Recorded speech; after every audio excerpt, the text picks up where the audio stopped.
Obrigada, podemos nos sentar.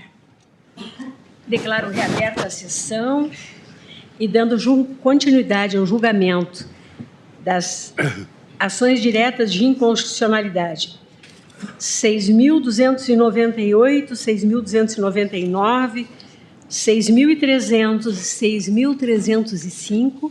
Devolvo a palavra ao eminente relator. Muito obrigado, senhora presidente. Renovo as saudações ao ilustre representante do Ministério Público, integrantes da Corte, senhores advogados presentes. Senhora presidente, então, dizia eu que, paralelamente, apontava-se um vício de constitucionalidade formal por afronto ao artigo 23, que seria uma classe própria de juiz, além da violação ao princípio do juiz natural, que é uma decorrência da unicidade e indivisibilidade do Poder Judiciário, cláusula pétrea do regime constitucional brasileiro.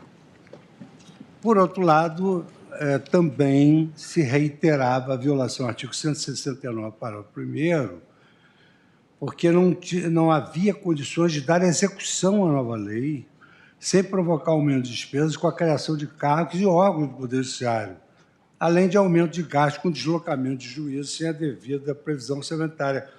Eu, aliás, queria deixar bem destacado aqui, senhora presidente, que o exercício da nossa jurisdição não se deu em relação a uma figura de juiz de garantia. A nossa jurisdição se exerceu em face de uma lei que, dentre outros institutos, também criava o juízo de garantias, e ela apresentava, segundo a nossa ótica, que eu tenho o dever moral de justificar o porquê eu decidi da forma que decidi e porquê esperei um amadurecimento do tempo para nós decidirmos a mesma questão, o que eu farei dentro do possível, saltando alguns pedaços do relatório, mas que também já foi distribuído a todas as vossas excelências. Depois de assentar que a norma de eficácia é contida, que dependia de lei de organização judiciária, porque se pretendia instituir um novo juízo, não só no Rio e São Paulo, mas também em Amazonas, Belém do Pará, Piauí, Sergipe, etc., os autores apontaram na petição que não são contrários à criação em tese, desde que observadas as competências legislativas próprias, ou seja, eles queriam dizer que, de alguma maneira, deveria ter uma lei de organização judiciária de cada Estado instituindo o juiz de garantias. Não poderia entrar em vigor assim, impondo a criação de Estados que a gente não sabe nem se tem condições para para engendrar a criação desse juízo de garantia. E o outro argumento foi relacionado à vedação, à retroatividade da lei processual penal, de modo que o impedimento previsto no artigo 3D deveria ser aplicável somente para o futuro, ou seja, como a lei prevê que o juiz que instruiu para por aí, todo o resto ficaria parado. Todas as operações, tudo ficaria parado, porque o juiz que instruiu não poderia praticar mais atos processuais. Estou procurando sintetizar.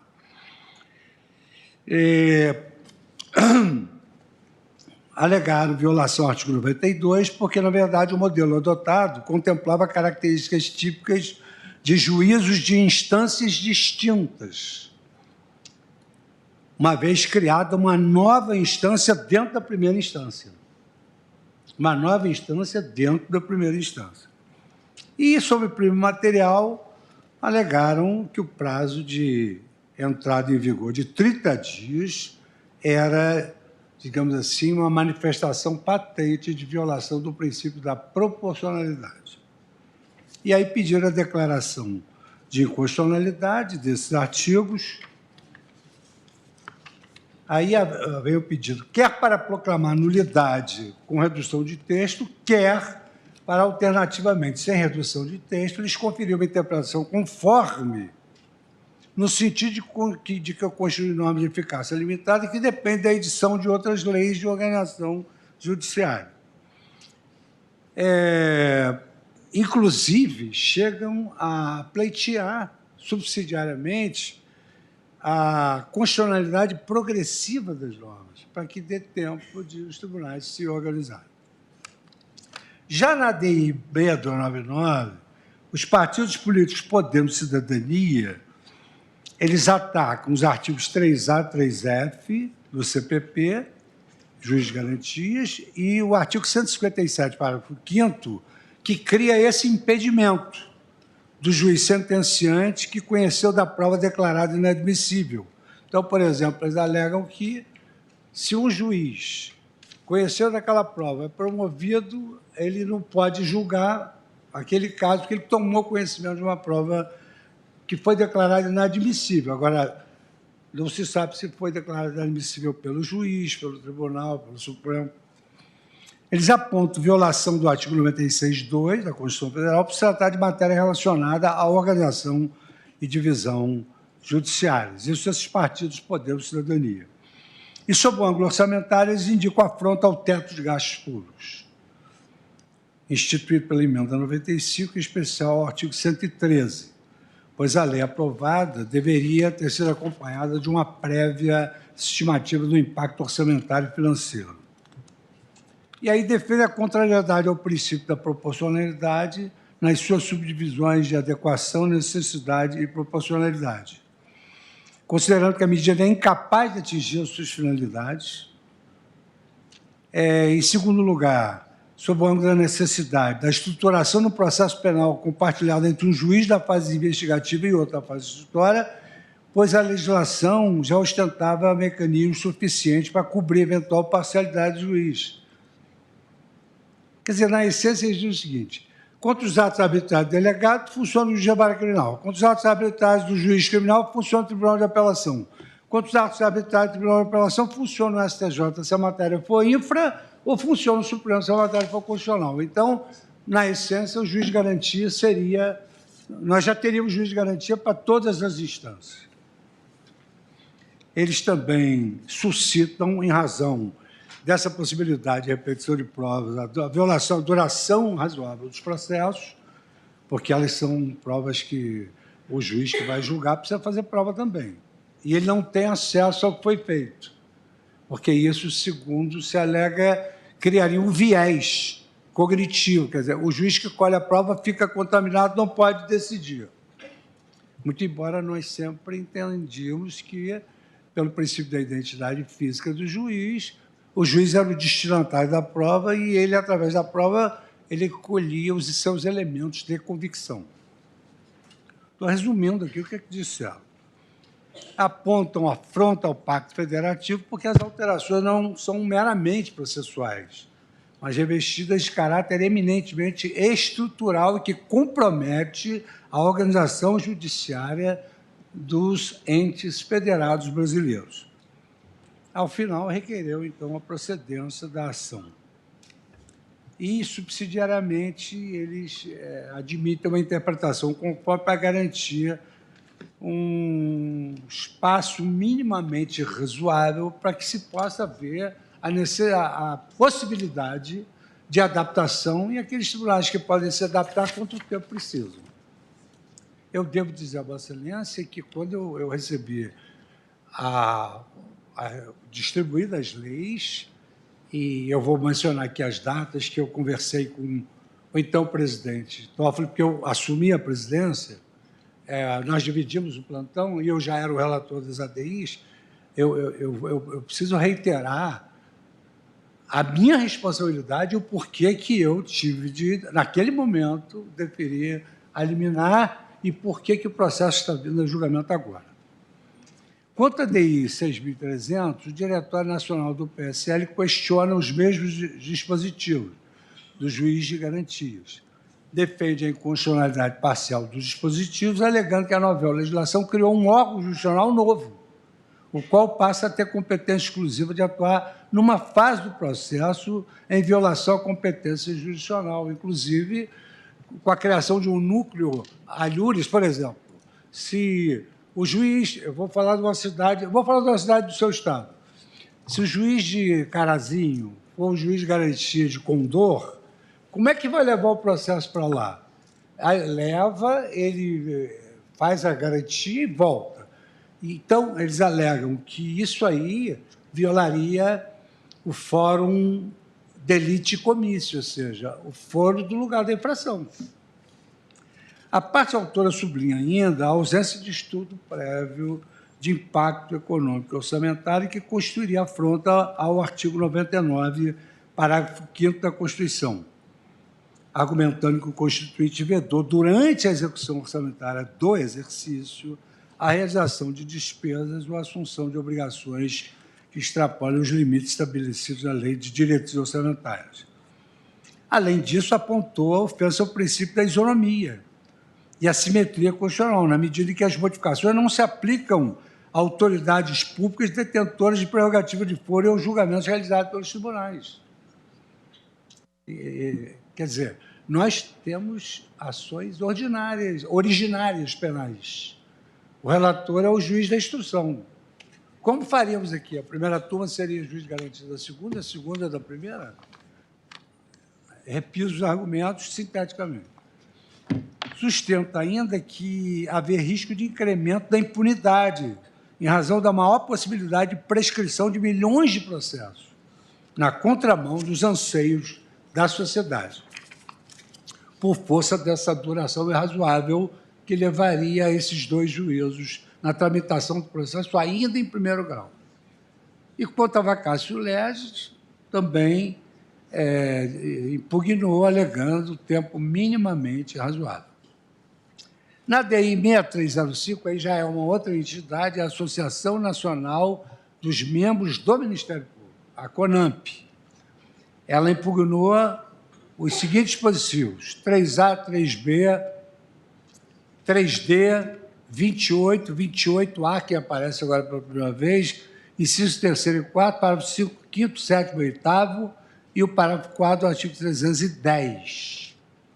Segundo a autora, a CONAMP, os textos impugnados violariam o artigo 5º, inciso 41, 125, 127 e 129 da Constituição, que versa sobre o Ministério Público, bem como o sistema acusatório, os princípios da isonomia, da razoabilidade, da proporcionalidade e da autonomia do Ministério Público. Com relação ao artigo 3A, sustenta a CONAMP que a parte final do dispositivo, o processo penal terá estrutura acusatória, vedadas a iniciativa do juiz na fase de investigação e a substituição da atuação probatória do órgão de acusação, está em dissonância com o sistema acusatório no nosso país, devendo a vedação à atividade probatória do magistrado se estender a todas as partes da relação jurídica processual e não apenas ao órgão de acusação. Quanto ao artigo 3B, nos incisos mencionados, 4, 8º, 9º, 10º, 11º, alíneas D e E, alega que as competências do juiz das garantias previstas nesses dispositivos contrariam a própria essência do Instituto, na medida em que mitigam a autonomia do Ministério Público e da autoridade da Polícia Judiciária na fase investigativa, ampliando a exigência de reserva de jurisdição em hipóteses não contempladas no texto constitucional.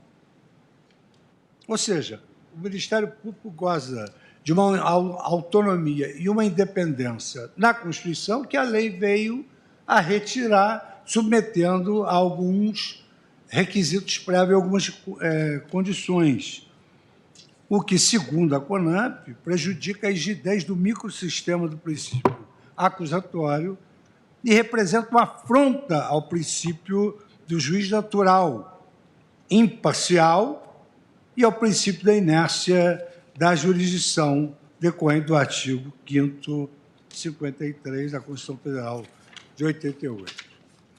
No que se refere ao parágrafo 1 do artigo 3D, afirma ter incluído em afronta o artigo 125, parágrafo 1º, que confere aos Estados autonomia para legislar sobre a organização judiciária, o que haveria aí uma inconstitucionalidade formal e uma violação ao princípio da razoabilidade.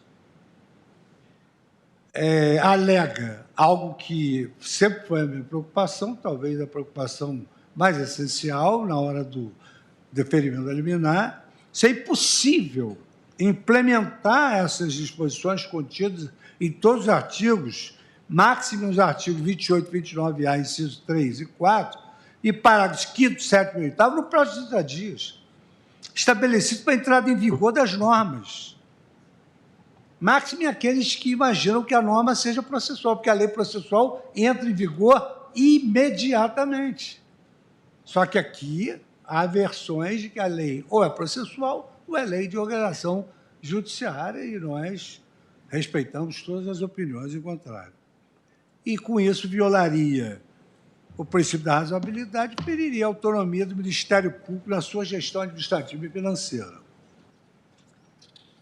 Segundo, ainda, um argumento de encerramento, o Ministério Público ele alega que essas disposições desafiariam a prerrogativa constitucional do Ministério Público, titular exclusivo da ação penal pública, e afrontaria, inclusive, a concepção do sistema acusatório e a imparcialidade objetiva do juiz, na medida em que conferiram ao magistrado a função de controlar o acordo de não persecução penal. E, por fim, no que tange ao parágrafo 4 do artigo 310, a autora alega a inconstitucionalidade da soltura automática, por violação dos artigos 5º, 51, 55 e 57, diante do prazo inflexível e da possibilidade de se decretar prisão preventiva sem a realização de audiência de custódia, ou seja, a preocupação da forma como a lei põe, segundo o Ministério Público, ou faz audiência de custódia ou coloca na rua.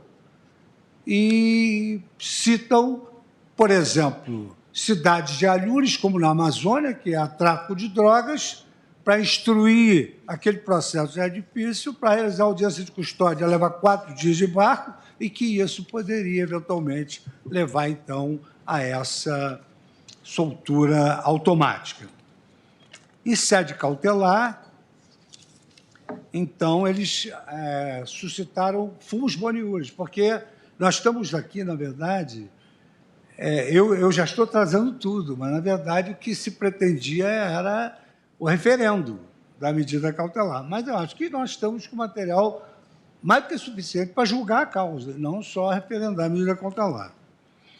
Então, em sede cautelar, todos os autores da ação em matéria de fumus boniuris alegam constitucionalidade formal da Lei 13.964, em razão de dispor sobre matéria de competência legislativa concorrente entre os Estados e a União, quando a União só poderia dispor sobre normas gerais e o Estado deveria especificar.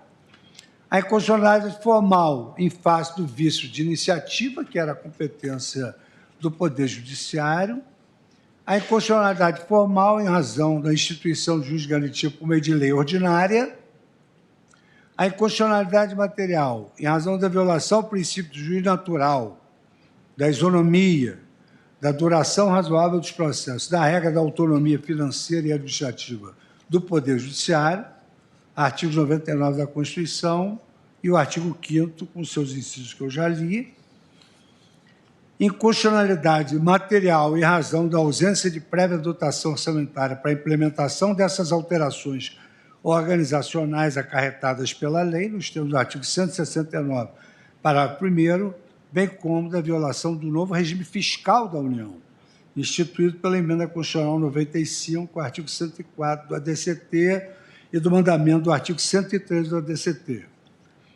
Desproporcionalidade da vacatio legis de apenas 30 dias para a implementação das alterações organizacionais, inconstitucionalidade material em relação ao acordo de não persecução penal por permitir o controle judicial do mérito da avença, desafiando a prerrogativa constitucional do Ministério Público, decorrente da sua titularidade exclusiva da ação penal. Quanto ao perículo in mora, evidentemente que eles alegaram que essas medidas não poderiam ser adotadas sem uma previsão de um prazo que fosse possível e, ainda assim, verificar se é possível em algumas localidades. Destaco, senhora presidente, aqui eu gostaria, senhora presidente, até como uma satisfação ao colegiado, que eu acho que é meu dever de ofício, isso não me inibe em nada, que todas as ações foram distribuídas à minha relatoria. Eu era relator de todas as ações. E elas vieram em sequência desde a DI 6298. Faço questão dessa cronologia, até porque eu não quero causar ciúme em ninguém, mas se existe uma pessoa que eu tenho um apreço muito grande, além do meu amigo de juventude, mas que ele não vai ficar com ciúme disso, é pelo ministro Dias Toffoli. E o ministro Dias Toffoli estava na presidência. E como nós sempre fizemos... Sou ciumento, rancoroso e vingativo. Quem? Eu sou ciumento, rancoroso e vingativo. Bom, isso eu não sabia, nunca senti na pele isso. Bom, mas, de qualquer maneira, não acredito nisso, de qualquer maneira, eu e o ministro Toffoli dividimos a presidência. Então, o que houve? Eu já era o relator e dividi o plantão com ele e vim para a presidência quando, então, ingressou a ação da CONAMP.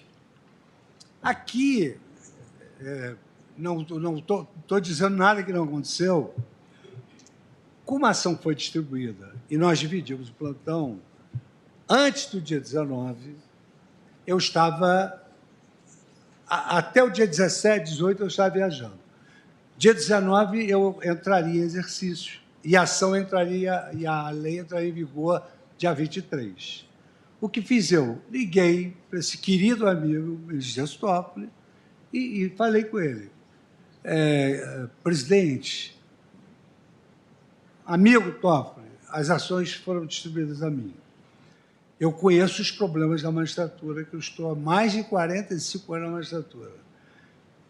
A criação de um órgão desses vai gerar um refundamento não só do sistema criminal brasileiro, como também do próprio Poder Judiciário.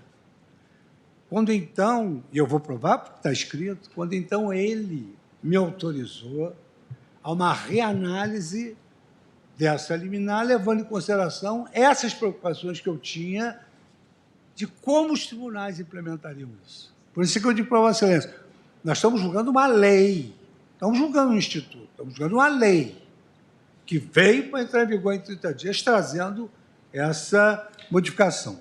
Então, em 15 de janeiro de 2020, o ministro-presidente Dias Toffoli, no exercício de plantão, ele concedeu parcialmente uma medida cautelar, ele também ficou preocupado com o prazo exíguo e delongou esse prazo para 180 dias, que ainda eram absolutamente insuficientes, como eu vou tentar, dentro do meu prazo que Vossa Excelência me concedeu, muito gentilmente, e é bom que todos saibam que o meu compromisso é um compromisso de alta seriedade do Poder Judiciário, na medida em que eu me comprometi há meses atrás, quando, infelizmente, nós perdemos um grande amigo, um grande juiz, que foi o Paulo Tarso Sanseverino, e eu me comprometi a abrir um evento em homenagem a ele. Por essa razão, eu não vou poder ficar até depois das 18 horas. Então, eu estou aqui também controlando o meu tempo. E ele, então, também se preocupou e concedeu a liminar, está aqui toda a liminar dele transcrita, e o que é mais importante, que marca a nossa profunda e necessária relação de amistosidade como integrantes da Suprema Corte. Aqui, o ministro Fachin, na semana passada, falou: o ideal é que a Corte atue per curiam, ou per curium, como querem outros, mas eu acho que é per curiam. E é isso que se deve fazer. Vamos levar um julgamento que traga a voz, quiçá uniforme, muito embora seja razoável que num colegiado haja opiniões divergentes. Então, disse ele, por razões de celeridade, eu defiro essa cautelar, sem prejuízo de reanálise pelo eminente relator. Sem prejuízo de reanálise pelo eminente relator. Então, Sua Excelência me autorizou a reanalisar inclusive com palavras mais colocadas. Ele diz: quando entrar outra ação, você faça aquilo que você entende de direito. E assim eu fiz por responsabilidade com o Poder Judiciário. O canto da sereia pode levar ao desvario. Falar em juiz de garantias é sedutor. Mas como é que vamos instalar o juiz de garantias? Por isso ele me autorizou a reanalisar. E eu verificando o gravíssimo perigo que mora da entrada em vigor da lei, a densidade da lei. A lei não tem 30 artigos só, não. A lei tem 150 e poucos artigos. Pior, o recesso forense. A lei entrou em vigor 23 de janeiro. Não tinha ninguém aqui. E mais, a própria delicadeza da criação dessa novel figura no sistema judiciário brasileiro me levou, efetivamente, a conceder uma liminar.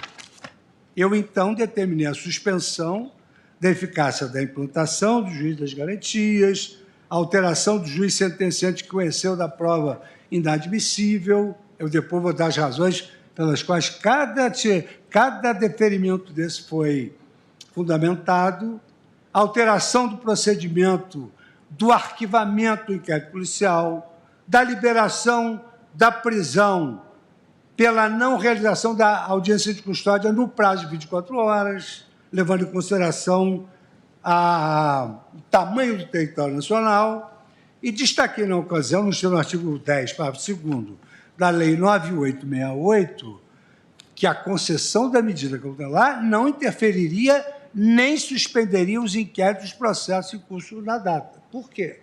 Porque há um artigo que diz que o juiz que participou disso tudo para por aí. Se a lei entra em vigor em 30 dias e para por aí, quem ia prosseguir o processo? Em continuidade, a Presidência da República apresentou informações elaboradas pela AGU, por meio das mensagens que eu menciono aqui. Mensagem 17, que serve para todas as ações. E pugnou pelo não conhecimento das ações, em razão da ilegitimidade ativa das associações das autoras, e também alegando que deveria ter um primado do respeito à separação de poderes, como se o Supremo Tribunal Federal, ao exercer a jurisdição constitucional e perfazer o controle de constitucionalidade das leis, estaria invadindo a separação de poderes, quando, na verdade, é a própria Constituição que nos impõe, como último player, a fazer isso. No mérito, evidentemente, a União cumpriu seu papel constitucional e defendeu as normas impugnadas. Assim, vou pular, assim como fez o Congresso Nacional, e, no mérito, também requereu a improcedência das ações. A Câmara dos Deputados, ela veio na mesma linha do Congresso Nacional, não poderia deixar de ser, já saltando aqui, senhora presidente, em 19 de março de 2021, a Procuradoria-Geral da República opinou pela procedência parcial dos pedidos formulados nas ações diretas, ADI 6298, documento 202, para manter a suspensão da eficácia dos artigos 3A a 3F do Código de Processo Penal com a redação da Lei 13.964, até que o CNJ estabelecesse um regulamento uniforme para a implantação do juiz de garantias, manter a suspensão da eficácia do artigo 28, com a redação da lei, até que o Conselho Nacional do Ministério Público editasse um regulamento, suspender cautelarmente a eficácia das disposições inseridas no artigo 28, que tratam da instituição do acordo de persecução penal, estou suprimindo os fundamentos, determinar que, no momento da efetiva aplicação da lei, sejam observados parâmetros que possam, digamos assim, viabilizar a implementação, declarar a inconstitucionalidade dos incisos 4, 8º, 9º e 10º do artigo 3B do Código de Processo Penal com a redação da lei e conferir interpretação conforme a Constituição aos incisos 10, ABC, ABD e E, com a redação da lei, a fim de explicitar que a prerrogativa do juiz de garantias sobre decidir acerca de requerimentos de acesso a informações sigilosas diz respeito tão somente às hipóteses constitucionalmente submetidas.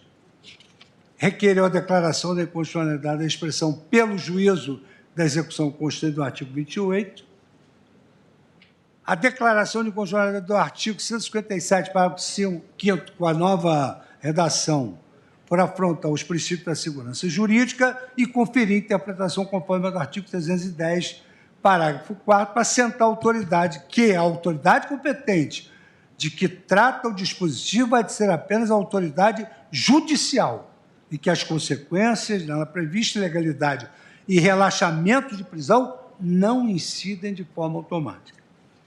Em 3 de fevereiro de 2020, eu convoquei uma audiência pública no âmbito das ações intituladas aqui sob o nome iure de juiz das garantias, com o objetivo de ouvir depoimento de membros do poder público, da sociedade civil e para contribuir com os conhecimentos técnicos e jurídicos. Como disse certa feita numa conversa entre nós, eu e o ministro Fachin, algumas leis precisam realmente que nós tenhamos um prazo de amadurecimento para verificar qual a melhor solução que o colegiado pode conferir.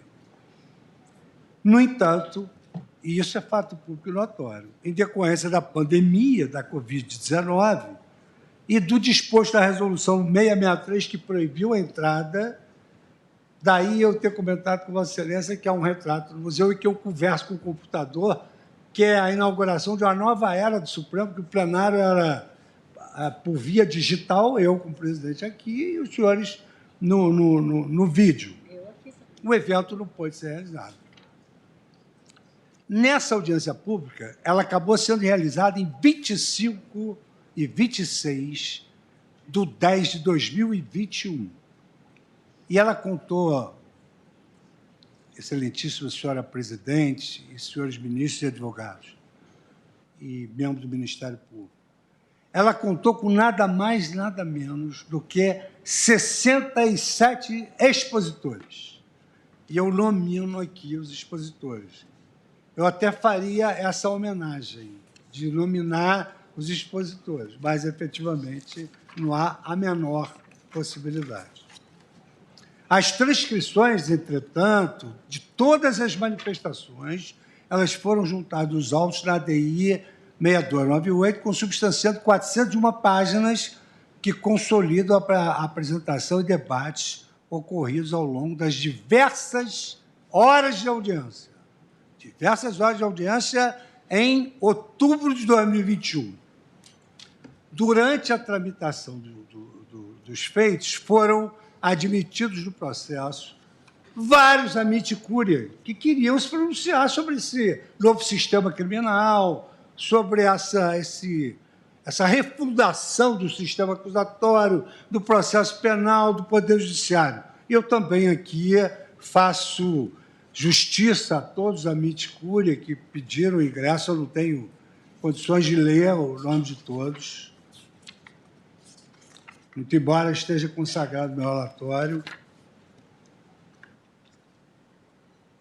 E, sem a pretensão de esgotar todos os argumentos apresentados, me chamou também a atenção, não posso negar a Vossa Excelência, que, malgrado essa lei tenha advindo do Parlamento, ingressou nos autos a Frente Parlamentar Mista Ética contra a Corrupção do Parlamento, que me trouxe um documento que eu apenas destaquei 2 trechos, e cortei o resto aqui. Então, diz a Frente Parlamentar: o formato pelo qual se criou o juiz de garantias no Brasil violou o devido processo legislativo constitucional, o que, consequentemente, resultou em uma norma que materialmente é inadequada e desproporcional, inviabilizando a proteção que o sistema penal processual penal confere à segurança do cidadão. Em razão dessas falhas, é necessário suspender a eficácia dessa lei. Enfim, e aí menciona, dentre outras coisas, que, por fim, no que toca especificamente ao texto das normas tais, entende que devem ser julgados procedentes para que seja declarada a inconstitucionalidade dessas normas, caso não seja dada nenhuma solução interpretativa que os torne conforme a Constituição. Então, isso já me deixou, de certa forma, mais tranquilo, porque veio à frente parlamentar mista. Mas não para aí. Não para aí. Vou pular. E aí, um dado importante que me chamou a atenção aqui, foi muito mencionado todo o momento, o DIPO. Acho que em homenagem à Sua Excelência, o ministro Alexandre de Moraes, professor Lewandowski, professor Alexandre de Moraes, professor Dias Toffoli, mas nós temos que reconhecer que o Brasil não é São Paulo. E o DIPO não é juiz de garantias. Essa é que é a verdade. Por quê? Porque é o Tribunal de Justiça do Estado de São Paulo. Ele apontou diferenças do juiz de garantias com o Departamento de Inquéritos Policiais da capital, DIPO, criado pela Resolução OE 11.985, para centralizar e agilizar as decisões nas representações formuladas pela Polícia Judiciária.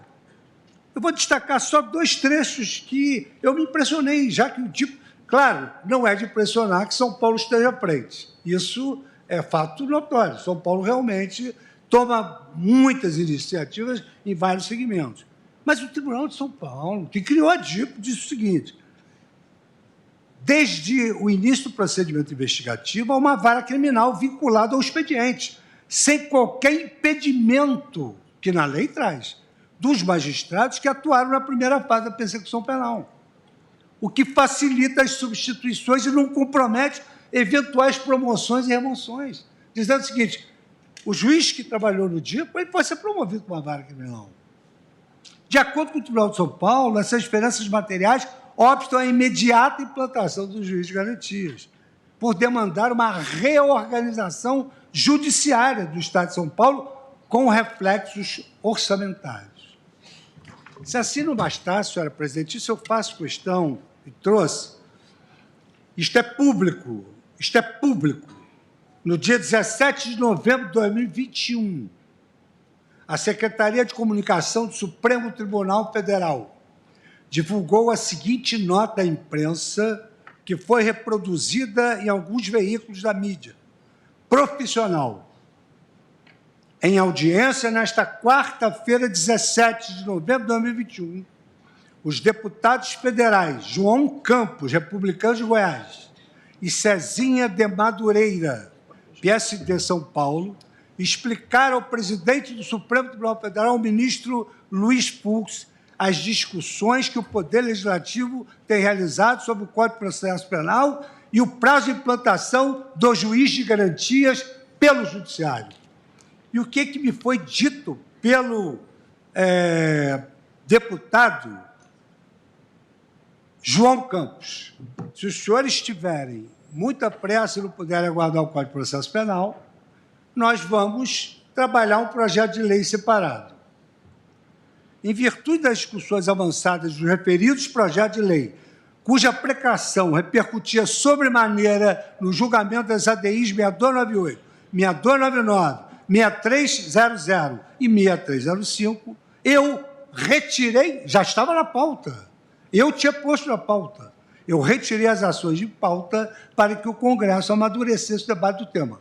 Porque, na minha visão, desde a época em que tomei posse, eu disse que a postura do Supremo, em regra, é uma postura de deferência ao Poder Legislativo, porque no Estado Democrático de Direito a instância hegemônica é o Legislativo, muito embora tenhamos a posição contra-majoritária de poder julgar uma lei inconstitucional. Mas se eles estão trabalhando nisso, e disseram que já estava para sair o Código de Processo Penal, que, segundo alguns, não vai sair nunca. Eu, como consegui o Código de Processo Civil junto com meus colegas, em 4 anos, o Código de Processo Penal, ministro Alexandre, está mais tempo lá do que o Código de Processo Civil. E mais importante, eu agora me lembro, o ministro Alexandre de Moraes foi chamado pelo governo para trabalhar no grupo de trabalho penal. E o juiz de garantias não estava nem no projeto do ministro Alexandre e nem no projeto de um outro partícipe. Não estava no projeto de ninguém. Então, em 10 de maio de 2023, o Conselho... Eu estou falando alguma coisa que não corresponde à verdade, ministro Alexandre? Em 10 de maio de 2023... É que partícipe parece que eu sou corréu. Não. Não, mas eu disse que Vossa Excelência não participou, então eu não quis falar o nome. Vossa Excelência sabe por quê. Então, em 10 de maio de 2023, 10 de maio de 2023, o Conselho de Presidentes dos Tribunais de Justiça do Brasil, o Colégio de Presidentes dos Tribunais de Justiça do Brasil, manifestaram uma preocupação veemente de cada um dos 27 tribunais de justiça do país a respeito da implementação, que essa era a minha preocupação. Por isso que eu digo, eu não estou julgando o juiz de garantia, estou julgando uma lei que impôs uma figura para entrar em vigor num determinado prazo. E qual era a preocupação deles? Qual era a dificuldade que eles alegaram? Dificuldade orçamentária e financeira, dificuldade administrativa, dificuldade de pessoal e dificuldade de infraestrutura. É só conferir os autos. Os tribunais ainda, por fim, já chegando ao fim, que eu também tenho que terminar, os tribunais ainda apontaram algo que me chamou também muita atenção, a predominância de comarcas com vara única. Eu fui juiz de vara única. Fazia cível, inventário, júri, vara única. Quem é o juiz de garantia de vara única? Pega o processo e leva para a comarca. Não é assim. Eu conheço o que é uma comarca distante da outra. Quem é o juiz de garantia de Trajano Moraes, que eu fui promotor lá? Vai ser o juiz de Cantagalo. Vai demorar o processo a chegar lá. E é físico. E aqui, então, senhora presidente, só para ser fidedigna, eu transcrevi, mas não vou ler, a manifestação dos presidentes dos tribunais, que era a minha preocupação também. Preocupação, como é que vai fazer isso? Como é que eu vou, como juiz da Suprema Corte, fechar os olhos para uma mudança tão radical e deixar que isso seja implementado? Presidente, eu vou pular essas manifestações dos tribunais. E eu entendo, senhora presidente, que com isso que eu acabo de tomar o tempo da Corte, mas era necessário por responsabilidade e por dever de ofício. Eu tinha que transcrever tudo isso para que todos soubessem qual é o problema que se criou com isso e por que isso precisou de um momento de amadurecimento. Eu acredito que, com esses fundamentos, nós possamos iniciar. Pediria a Vossa Excelência que amanhã, porque eu não vou poder estar mais presente, Vossa Excelência já fez essa advertência no início, ouvirmos os eminentes, a miticúria, as partes, quem tiver o direito de se pronunciar em favor ou contra. Nós não estamos aqui disputando o resultado, presidente. Nós estamos disputando aquilo que é melhor para o Brasil. O que é melhor para o Brasil é melhor para o Supremo. Agradeço ao ministro Fux o relatório. Sua Excelência, conforme eu já havia, inclusive, registrado, tem a necessidade de se afastar, então eu suspendo o julgamento e, agradecendo a presença de todos, declaro encerrada a sessão. Amanhã ouviremos as sustentações orais.